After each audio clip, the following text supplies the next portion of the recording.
మన రెసిపీ అరటికాయ పిడుపు. అరటికాయని ఎప్పుడు ఒకేలా కాకుండా ఇలా చేసి చూడండి. ఇది అమ్మమ్మల కాలం నాటి నుంచి వస్తున్న పద్ధతి అండి. చాలామందికి తెలియదు, మరి ఒకసారి చేసి చూడండి. నేను 3 అరటికాయలను తీసుకున్నాను. నీట్గా వాష్ చేసుకున్న తర్వాత చివరన కట్ చేసి ఒక అరటికాయని 2 ముక్కలుగా చేసుకున్నాను. గ్యాస్ ఆన్ చేసి గ్యాస్ పైన ఏదైనా ఒక పాత్ర పెట్టుకొని దీనిలో 1/2 లీటర్ వాటర్ వేసుకోవాలి. దీనిలో 1/2 స్పూన్ సాల్ట్ వేసుకొని ఒక మూత పెట్టి రోలింగ్ బాయిల్ అయ్యే వరకు వాటర్ని మరిగించుకోవాలి. ఇలా మరుగుతున్న నీటిలో మనం కట్ చేసి పెట్టుకున్న అరటికాయ ముక్కలను వేసుకోవాలి. మంటని మీడియంలో పెట్టి ఉడికించుకోవాలి. దీనిపైన ఒక మూత పెట్టి ఉడికించుకున్నట్లయితే అరటికాయలు తొందరగా ఉడుకుతాయి. 20 నిమిషాల తర్వాత మూత తీసి చూసుకుంటే అరటికాయలు మెత్తగా ఉడికాయండి. ఇలా ఉడికితే సరిపోతుంది. ఇప్పుడు గ్యాస్ని బంద్ చేసి దీనిలో ఉన్న వాటర్ మొత్తం బయటకు తీసేయాలి. అరటికాయలు పూర్తిగా చల్లారిన తర్వాత వీటిపైనున్న ఇలా తొక్కను తీసేయాలి. అరటికాయలు మొత్తం ఈ విధంగా తీసేయాలండి. ఇలా తీసేసుకుంటే సరిపోతుంది. ఈ అరటికాయ కర్రీ చాలా బాగుంటుందండి. మీరు కూడా ఒకసారి ట్రై చేసి చూడండి. ఉడికించుకునేటప్పుడు అరటికాయలను మెత్తగా ఉడికించుకోవాలి. మెత్తగా ఉడికిన ఈ అరటికాయలను ఒక చాకుతో ఇలా చిన్న చిన్న పీసెస్గా కట్ చేసుకున్నా సరిపోతుంది. లేకపోతే చేతితోనైనా ఇలా చేసుకుంటే సరిపోతుంది. చాకుతో కట్ చేసినప్పుడు ఉడికి ఉన్నాయి కాబట్టి కొంచెం చాకు జారుతూ ఉంటుందండి. కాబట్టి చేతితో ఇలా మ్యాష్ చేసుకుంటే సరిపోతుంది. మ్యాష్ చేసుకోవటం వల్ల చిన్న చిన్న పీసెస్గా చేసుకోవాలండి, మెత్తగా చేయకూడదు. అరటికాయలన్నీ ఈ విధంగా చేసుకుంటే సరిపోతుంది. చూడండి, చిన్న చిన్న పీసెస్గా ఇలా చేసుకోవాలి. ఎక్కడైనా పెద్ద పీసెస్ ఉంటే మరొకసారి చేతితో చేసుకుంటే ఈ విధంగా వస్తాయి. గ్యాస్ ఆన్ చేసి ఒక కళాయి పెట్టుకోవాలండి. ఇప్పుడు దీనిలో 1 టీ స్పూన్ ఆయిల్ వేసుకోవాలి.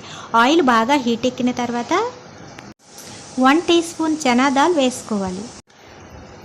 1 టేబుల్ స్పూన్ పల్లీలు వేసుకోవాలి. మీకు ఇష్టం ఉంటే మరొక స్పూన్ కూడా వేసుకోవచ్చు.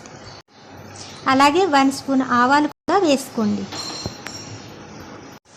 అలాగే 1 స్పూన్ జీలకర్ర కూడా వేసుకోండి. ఇలా వేసుకున్న తర్వాత వీటిని కలుపుకుంటూ కొంచెం బ్రౌన్ కలర్ వచ్చే వరకు ఫ్రై చేసుకోండి. ఇప్పుడు దీనిలో 1 కప్ ఆనియన్ పీసెస్ వేసుకోవాలి. అంటే 2 పెద్ద ఉల్లిపాయలు తీసుకొని ఇలా పీసెస్గా కట్ చేసి వేసుకోవాలి.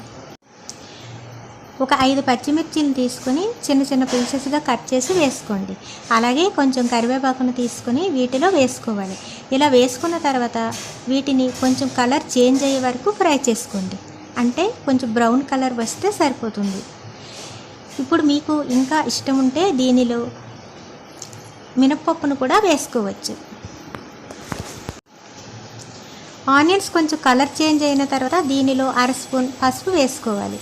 పసుపు వేసుకోవటం వల్ల కర్రీకి కొంచెం కలర్ అనేది వస్తుంది. 2 నిమిషాలు ఫ్రై చేసుకున్న తర్వాత దీనిలో మనం ఉడికించి కట్ చేసి పెట్టుకున్న అరటికాయ పీసెస్ని వేసుకోవాలి. అంటే మనం పిడుపులా చేసుకున్న పీసెస్ని వేసుకోవాలి. మనం వేసుకున్న మసాలా మొత్తం ఈ పీసెస్కి పట్టేటట్లు బాగా కలుపుకోవాలి. అంతా కలుపుకున్న తర్వాత మంటని సిమ్లో పెట్టుకోవాలి. ఇప్పుడు మనం దీనిలో టేస్ట్కి తగినట్లు 1 స్పూన్ సాల్ట్ వేసుకోవాలి. ఎందుకంటే ఉడికించినప్పుడు కొంచెం వేసుకున్నాం కాబట్టి. అలాగే దీనిలో 2 స్పూన్స్ రెడ్ చిల్లీ పౌడర్ వేసుకోండి. కారం సాల్ట్ అనేది ఎవరి టేస్ట్కి తగినట్లు వాళ్ళు వేసుకోండి. నేను వేసుకున్నవైతే కరెక్ట్గా సరిపోతాయి. ఇప్పుడు దీనిలో 1/2 స్పూన్ ధనియాల పొడి వేసుకోండి. ఇలా ధనియాల పొడి వేసుకోవటం వల్ల కర్రీకి మంచి టేస్ట్ అనేది వస్తుంది. అలాగే 1/2 స్పూన్ జీరా పౌడర్ కూడా వేసుకోండి.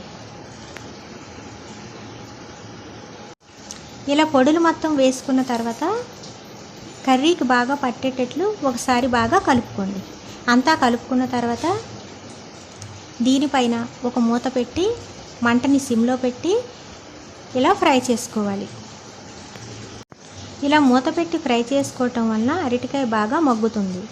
5 నిమిషాల తర్వాత మూత తీసి ఒకసారి ఫ్రై చేసుకోవాలి. ఇలా మూత పెట్టి అప్పుడప్పుడు కలుపుకుంటూ ఫ్రై చేసుకోవాలి. అలా 10 నిమిషాలు చేసుకుంటే సరిపోతుంది. అంతేనండి, అరటికాయ పిడుపు రెడీ అయినట్లే. ఇది మీరు కూడా మీ ఇంట్లో ఒకసారి ట్రై చేసి చూడండి. ఇది చాలా బాగుంటుందండి. మీకు ఇష్టం ఉంటే దీనిలో లాస్ట్లో నిమ్మరసం కూడా పిండుకోవచ్చు.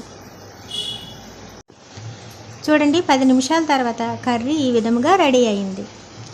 అంతేనండి, ఇంకెందుకు ఆలస్యం, మీరు కూడా వెంటనే ట్రై చేయండి.